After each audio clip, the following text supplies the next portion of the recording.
Assalamualaikum warahmatullahi wabarakatuh.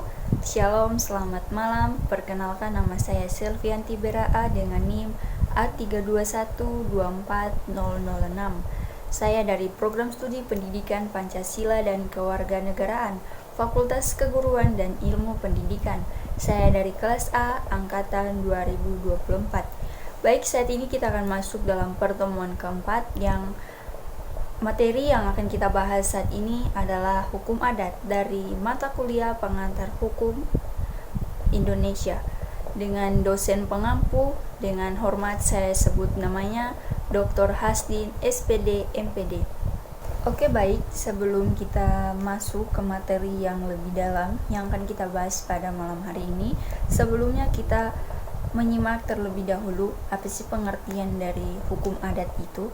Hukum adat sendiri adalah keseluruhan aturan yang menjelma dari keputusan-keputusan para fungsionaris hukum yang mempunyai kewibawaan serta mempunyai pengaruh yang dalam pelaksanaannya itu harus serta-merta dan ditaati dengan sepenuh hati.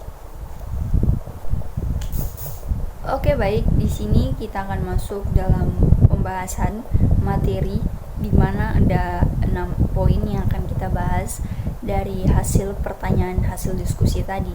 Dan yang pertama itu, apakah ada diskriminasi yang didapatkan dari hukum adat namun melanggar hukum positif, dalam hal ini hak asasi manusia? Jika memang ada, tolong berikan cara penyelesaian konflik ini yang kiranya seimbang antara keduanya. Baik, potensi sanksi hukum adat yang melanggar hak asasi manusia yaitu 1. Hukum fisik, di mana seperti cambuk atau pengasingan yang dianggap merendahkan martabat manusia. Yang kedua itu diskriminasi gender, di mana aturan adat yang membatasi hak perempuan dalam warisan pendidikan atau partisipasi sosial. Dan yang ketiga itu pengadilan sosial, di mana sanksi dari masyarakat yang dapat melanggar hak hidup bermartabat. Adapun penyelesaian konflik yang seimbang yaitu dialog mediasi antara pemangku adat, pemerintah, dan organisasi hak asasi manusia, dan mediasi untuk mengubah praktik hukum fisik menjadi sanksi yang lebih mendidik dan rehabilitatif. Dan yang kedua, ada reformasi hukum adat, di mana merevisi hukum adat yang diskriminatif dengan melibatkan perempuan dalam proses pengambilan keputusan tersebut.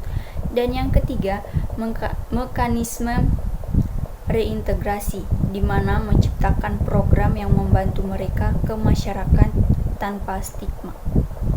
Oke, baik, kita masuk pada poin yang kedua dengan pertanyaan, dalam konteks pluralisme hukum di Indonesia, bagaimana interaksi antara hukum adat, hukum positif, dan hukum Islam dalam penyelesaian sengketa masyarakat, serta sejauh mana hukum adat mampu mempertahankan otoritasnya di tengah dominasi sistem hukum negara yang lebih terstruktur dan berkodifikasi. Baik, di sini ada jawaban terbagi dua antara interaksi serta otoritasnya. Interaksi dalam penyelesaian sengketa masyarakat. Yang pertama itu hukum adat, di mana hukum adat menyelesaikan sengketa di tingkat komunitas lokal yang bersifat tidak tertulis, contohnya seperti sengketa tanah atau pernikahan melalui musyawarah adat. Dan yang kedua, hukum positif, di mana berlaku secara nasional, tertulis, dan formal, contohnya penyelesaian sengketa melalui pengadilan negeri. Dan poin yang ketiga itu yaitu hukum Islam, di mana hukum Islam berlaku bagi umat muslim, terutama dalam perkawinan, warisan, dan wakaf, contohnya penyelesaian sengketa melalui pengadilan agama. Dan adapun upaya mempertahankan otoritas hukum adat di tengah dominasi hukum negara. Dan yang pertama itu pengakuan konstitusional, di mana telah tercantum dalam pasal 18B ayat 2 Undang-Undang Dasar 1945 mengakui keberadaan masyarakat, hukum adat, dan hak-hak tradisionalnya. Yang kedua itu pengakuan melalui peraturan daerah atau yang sering disebut dengan perda. Dan yang ketiga, rekognisi oleh lembaga peradilan serta revitalisasi hukum adat. Baik, kita masuk pada poin yang ketiga dengan pertanyaan, berikan penjelasan satu persatu dari pengertian corak-corak hukum adat Indonesia dan corak apa saja yang paling efisien digunakan di Indonesia saat ini. Adapun pengertian dari corak-corak tersebut, di mana terbagi atas 5 bagian.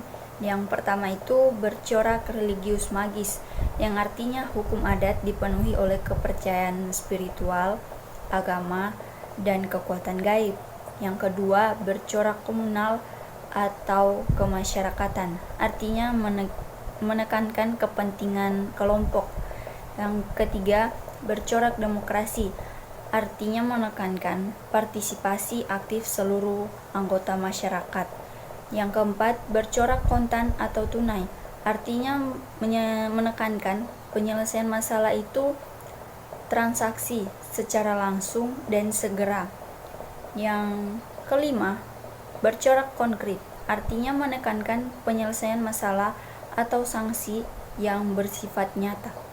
Dan saat ini corak yang paling efisien digunakan di Indonesia itu yaitu corak komunal, corak demokrasi, dan corak konkret, di mana corak ketiga dari corak ini dianggap paling efisien karena sesuai dengan nilai-nilai budaya Indonesia dan mampu menyelesaikan sengketa dengan damai dan efektif.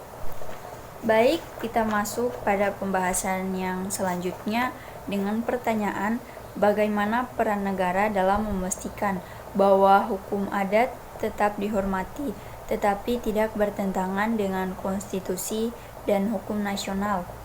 Baik, bagaimana perannya adalah dengan pengakuan konstitusional, di mana telah dicantumkan dalam pasal 18B ayat 2 Undang-Undang Dasar 1945.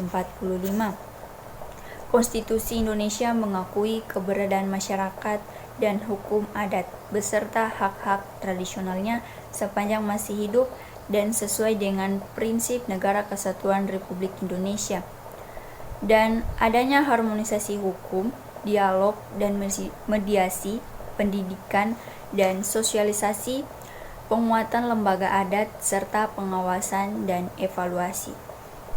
Baik, kita masuk pada pembahasan yang selanjutnya dengan pertanyaan, apakah hukum adat dapat dijadikan sumber hukum yang sah di Indonesia, mengingat adanya perbedaan dalam penerapan di berbagai daerah.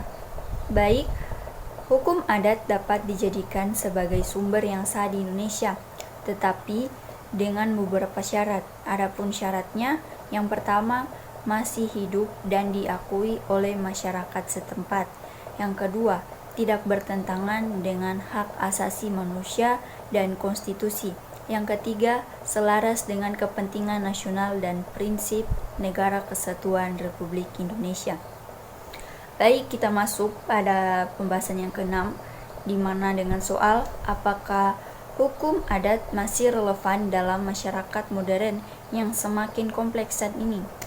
Baik, hukum adat itu masih relevan dalam masyarakat modern karena adanya nilai-nilai kebersamaan, kearifan lokal, dan kemampuan untuk menyelesaikan sengketa secara efektif. Namun, relevansi ini masih bergantung pada kemampuan hukum adat untuk beradaptasi dengan sistem hukum nasional. Baik, itulah hasil pemaparan materi yang telah saya paparkan dari ke-6 poin tadi. Kiranya itu dapat bermanfaat bagi banyak orang dan dapat menjadi pembelajaran baru buat saya. Saya mengakui di dalamnya itu terdapat sekali banyak kekurangan dalam penyebutan kata. Saya mohon maaf dan saya ucapkan banyak terima kasih. Dan saya akhiri semuanya dengan wassalamualaikum warahmatullahi wabarakatuh.